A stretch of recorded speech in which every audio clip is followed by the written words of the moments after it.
We found the house by accident, dirt cheap, oddly clean, and buried deep in the woods. But the moment I crossed the threshold, I knew something watched us. We should have left then. We didn't. Now one of us is gone. And I don't think the house is done yet. The landlord was too eager. Stick to the rules, he said. They're simple. Follow them, and the house will let you stay. That's how he said it, like the house decides. We laughed, signed the lease, and moved in the next morning with beer and backpacks. The rules were framed on the wall, old, yellowed paper. 1. Don't open the pantry after 11 p.m. 2. Don't look in the hallway mirror after sunset. 3. Leave a gift in the cellar each Friday. No threats, just those rules. We thought it was a prank. First night, nothing happened. Second night, I heard scratching above my room. Probably rats. Then I realized we never checked the attic. But by the time I got the courage to look, the sound had stopped. We laughed it off and blamed the wind. Third night, the pantry door creaked open at 2 a.m. Serge swore he locked it. We argued, blamed each other, and shoved a chair against it. That morning, we found the chair tipped over and the door wide open again. And that's when Mikey started acting weird. He stared into that damn mirror. Long, too long. When I pulled him away, he said, it looked at me. We all felt it, then something was shifting. The light bulbs flickered. The air turned sharp, cold, like the house had just woken up from a nap. Then Mikey vanished. No signs of struggle. His phone lay charging, boots by the door. We searched the woods, called the cops. Nothing. It's like the house took him. We tried to pack, to run, but the front door wouldn't open anymore. Windows were nailed shut. No signal. The house groaned when we yelled Mikey's name. Serge kicked the door till his foot bled. We need to give a gift, I muttered. It wasn't Friday, but I didn't care. I dropped my silver watch into the cellar. That night, silence. No footsteps, no whispers. Just watching. I couldn't sleep. Around 3 a.m., I heard humming low, tuneless. I followed it to the hallway. The mirror was fogged, like breath pressed against glass, but the air was ice cold. I turned away. The reflection didn't. It smiled, lifted a finger, and pointed behind me. I spun around, nothing, just shadows, but my reflection stayed smiling. Then it mouthed something I couldn't hear. I didn't want to know what it said. Next morning, Serge was gone. His bed untouched, clothes still folded, but his gift gone too. A gold lighter he tossed into the cellar. I checked the rules again. No mention of what happens if the gift is accepted or rejected. I tried to write down what happened, but the pen snapped in my hand. My phone's battery drained in minutes, even while off. The house didn't want me telling the story. That's when I heard the knock. From inside the pantry, 3 slow knocks, then another, like it was asking. I held my breath. What do you want? I whispered. The knocking stopped. Silence. Then a voice, Mikey's voice, soft, from behind the door. It's cold, let me out. But it wasn't his tone. I didn't open it. I left a blanket near the door and backed away. When I turned back, the blanket was gone. No footsteps, no movement, just gone. And then, the mirror in the hall cracked, right down the middle, like the house was smiling. I stopped eating. I didn't trust the fridge. Every time I opened it, things had moved. Milk turned to blood, fruit rotted mid-bite. I found teeth in an apple, not mine. I dumped everything and locked the kitchen. Hunger was better than whatever that was. I tried breaking a window. The glass didn't shatter, it bent, like thick plastic or skin. I hit it with a chair. The chair splintered. The window didn't crack. I screamed for help, knowing no one would hear. The forest swallowed all sound. At night, I heard footsteps pacing above. No attic, just roof, then breathing behind walls. I tried sleeping with earbuds in, but the house spoke through them, whispers, static, numbers. Always the same number, 34, over and over. I carved that number into the floor. just to see. The next morning, someone or something had drawn a circle around it. Blood, I think, maybe paint, but it pulsed when I touched it. That's when I realized the house was learning me. It mirrored my habits. My steps echoed back wrong. I'd walk into a room, and the air would already be warm, like it knew I was coming.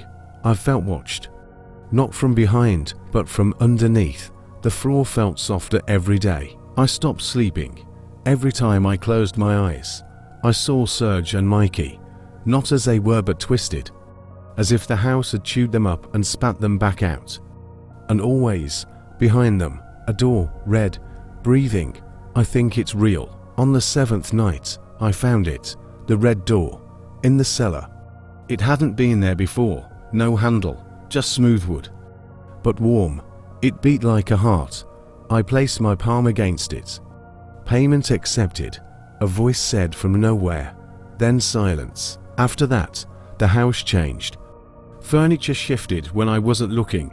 Doors led to wrong rooms. I opened the bathroom and found the hallway. I opened the closet and saw a forest not outside, but endless trees inside, moving like they breathed. I marked walls with chalk, but the marks vanished. I left shoes by the door, they reappeared in the fridge. My toothbrush was in the toilet. My pillow was wet with something thick. I stopped touching anything unless I had to. One night, I heard laughter. Children's laughter. No kids lived nearby. It echoed from every wall, every pipe. Then came the knocking again. This time, from the mirror, I covered it with a sheet. It bled through the fabric, something dark. I screamed, begged, cursed, but the house just listened. No reply. It liked the fear, fed on it. I remembered the final rule, leave a gift. I had nothing left, except me. So I wrote a note, I am the gift, and placed it in the cellar. I passed out, dreamed of stairs that led nowhere. Mikey and Serge stood at the top, waving. It wants more, they said. One gift isn't enough. You brought it hunger. I woke up on the ceiling, literally. Gravity reversed for me alone. I crawled down the wall, shaking. Blood dripped upward. I couldn't scream anymore. The house pulsed, groaned. The red door was open, just a crack. And warm light spilled out like sunset, but wrong. It smelled like burned sugar and rot. I packed my bag, tried every exit. Nothing worked. The house was alive, and it had chosen me, not as food, as witness. I started recording everything, carving notes into the walls, my skin, wherever I could. If someone finds this run. On the 9th day, I heard my name, whispered from the walls, the sink, the floorboards. Eli, over and over. I never told the house my name. I stopped responding. I think it noticed. That night, I found a Polaroid of me sleeping in the fridge. My eyes were open in the photo, but I didn't remember it. Behind me stood something tall, skin stretched to tight, eyes black and wide. I turned, no one there, but the smell copper, dirt, old meat lingered. It had been close, too close. I ripped the photo and burned it in the sink. The flames turned green. A voice screamed, not mine. I ran upstairs, locked the door. The hallway stretched. Longer than before, lights flickered. I blinked, and it was midnight again. Days blurred, time broke. Sometimes I saw sunlight, sometimes the moon, once both at once. The house had no hours now, just moments. I kept leaving food in the cellar. Once, I left my blood. Just a little, just to see. The house purred. I started to dream of a door inside me. Between my ribs, locked, the house knocked from inside. When I woke, my chest ached. And on my skin those numbers again. 34, etched shallow with something small, maybe teeth. I tried breaking the mirror again. This time, it broke me. My hand split open, but the glass stayed whole. My blood made the reflection smile. It looked stronger now, like it had fed. I turned away. My reflection didn't. I made a plan. Leave something bigger. a final gift. I found Serge's journal, pages blank, except one. "Don't give it what it wants," he'd written. "It never stops." I stared at that line 4 hours. Then I heard the cellar door creak open. The cellar was colder than before, the air thick, heavy. Each step felt deeper than it should. At the bottom, the red door stood wide open. Beyond it, fog, not smoke, not mist. Something alive. It pulsed, moved, breathed. It whispered, "Come closer." I threw the journal into it. The fog swallowed it whole. For a moment, nothing. Then the cellar shook. Not from impact, from laughter. The house was amused. "You think words are gifts," the whisper said.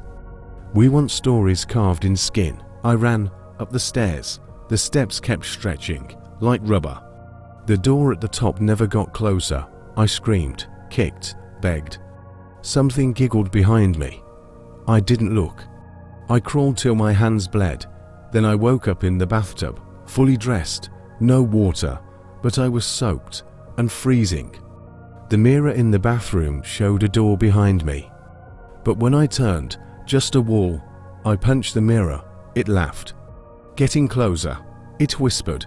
My face wasn't mine anymore. I wrote names on the wall's Serge, Mikey, Eli, then crossed them out.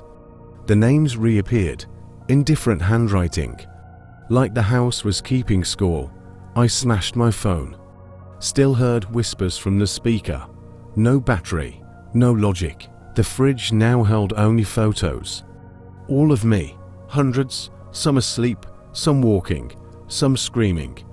In one, I was outside the house, but I never left, never. I checked my pockets. That photo was there too, still warm, like it had just been taken. Then I saw a new photo appear on the counter, blank at first. Then slowly, like film developing, I saw myself, standing in the cellar, eyes black, arms outstretched, smiling. I dropped it and ran, but the house was no longer behind me, just fog. The fog swallowed sound. I yelled, but my voice fell flat. I saw doors floating in the mist, each one different. One was made of bone, one of glass. One looked just like my bedroom door. I opened none. I kept walking. There was no floor, only forward. Then I heard humming, the same tune from before. It wrapped around me like a noose. I followed it without meaning to. My feet moved on their own. I passed shapes in the fog tall, thin, still, watching, breathing. They didn't move, but they saw me. A door opened on its own. Behind it, the house again, but wrong. Upside down, wet, the walls pulsed. The lights flickered in reverse. I stepped through, had no choice.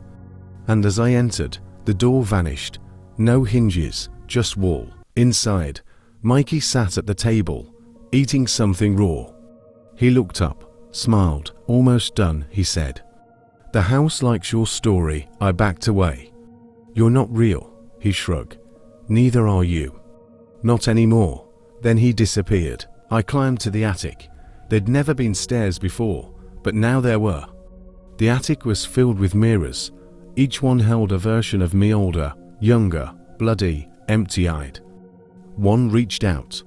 Our fingers touched, and it spoke. "Tag." I blinked, and it was in my place, smiling. I was in the mirror now, screaming silently. It waved to me, took my bag, my clothes, my name, and walked down the stairs. I banged on the glass, but it only cracked and healed. Then the mirror turned dark, not black, just off, like it didn't want to show me anymore. I sat there 4 hours, days. Time had melted. Until, suddenly, light. A door creaked open behind me. Not red, not glowing, just wood, waiting. I stopped eating. I didn't trust the fridge. Every time I opened it, things had moved. Milk turned to blood, fruit rotted mid-bite. I found teeth in an apple, not mine. I dumped everything and locked the kitchen. Hunger was better than whatever that was. I tried breaking a window. The glass didn't shatter, it bent, like thick plastic or skin. I hit it with a chair. The chair splintered. The window didn't crack. I screamed for help, knowing no one would hear. The forest swallowed all sound. At night, I heard footsteps pacing above. No attic, just roof, then breathing behind walls. I tried sleeping with earbuds in, but the house spoke through them, whispers, static, numbers. Always the same number, 34, over and over. I carved that number into the floor, just to see. The next morning, someone or something had drawn a circle around it. Blood, I think, maybe paint, but it pulsed when I touched it. That's when I realized the house was learning me. It mirrored my habits. My steps echoed back wrong. I'd walk into a room, and the air would already be warm, like it knew I was coming. I felt watched. Not from behind, but from underneath. The floor felt softer every day. I stopped sleeping. Every time I closed my eyes, I saw Serge and Mikey, not as they were but twisted, as if the house had chewed them up and spat them back out. And always, behind them, a door, red, breathing. I think it's real. On the 7th night, I found it, the red door, in the cellar. It hadn't been there before, no handle, just smooth wood. But warm, it beat like a heart. I placed my palm against it. Payment accepted, a voice said from nowhere, then silence.